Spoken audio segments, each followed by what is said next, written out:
สองชั่วพาสอง โอ้ยตะกาตกอันนี้แน่ปะ สองชั่วพา อย่ามาทางนี้ยังเหลืออยู่ดิ มันเลิกก็ย่านะกำหนดเท่านั้นแหละ เขาก็นับชื่อเอามาอ่ะนี่เลยต่อเลย เดี๋ยวถ้าแม่จะเป็นตัดถ้ามันพอดีนี่ไปมันยาวเลยอันนั้นเลยตัด อะไรเฮ้ย โอ้พอดีนะตัดเป็นบ้างพอดีลงบ้านเอาไปโต๊ะ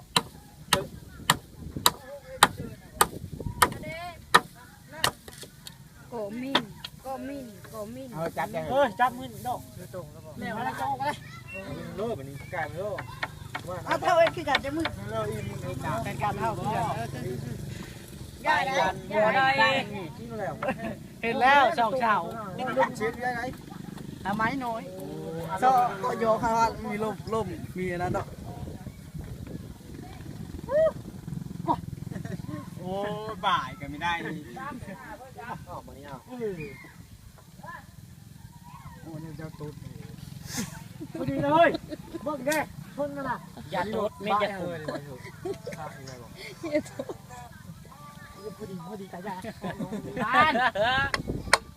อย่าตดผลเป็นต้นทางไหนอันนั้นน่ะ ทางไหน ทางเนาะเตอเนาะน่ะโชว์คุยแหละอันนี้นะ เต้นรถเต้นเพื่อโต๊ะทางไหนรอว่ะจับได้เลยนะเจ้าอยู่ธรรมดามันโต๊ะ โตทางเนาะทางน่ะโอ้ย นี่มันเชิงกับเข่านะได้เลย ช่วยโง่เลยเนาะกูจะต้อตะลุมหืนต้อตะลุมหืนเอาหืน ทางโน้เอาเลยโต๊ะได้เลยทางโน้โต๊ะได้ได้โต๊ะหรือโต๊ะไม้จับไปเอาอีกถึงบอก โตทางไหนโตทางไหน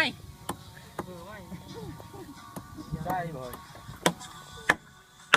โตทางไหนเอาไปขันมันยะก็ได้กัน เอาอีไม้เนี่ยการมัน ตะก้าขันมันยะโตเราเอาทางไหนดิ นี่เฮ้ย อ่ะ นี่ เป็นในห้อ ได้ ย เลยนะ ได้เลย ห้าม เดี๋ยวตัวนี้มือเอ็ดไว้ดิชูยะอันนี้หนามือ โอ้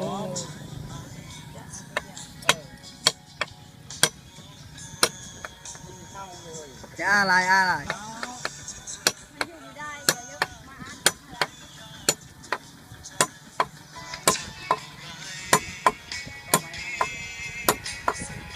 ว้าขี้โง่เลยอ่ะ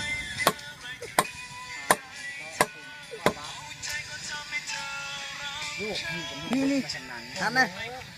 ทำ บอกมันมีคือกระบังมันมีบ้านทางก็นาชนะทุกผู้ดีได้ทุกผู้ดีคือดีละลายอยู่เลยก็เป็น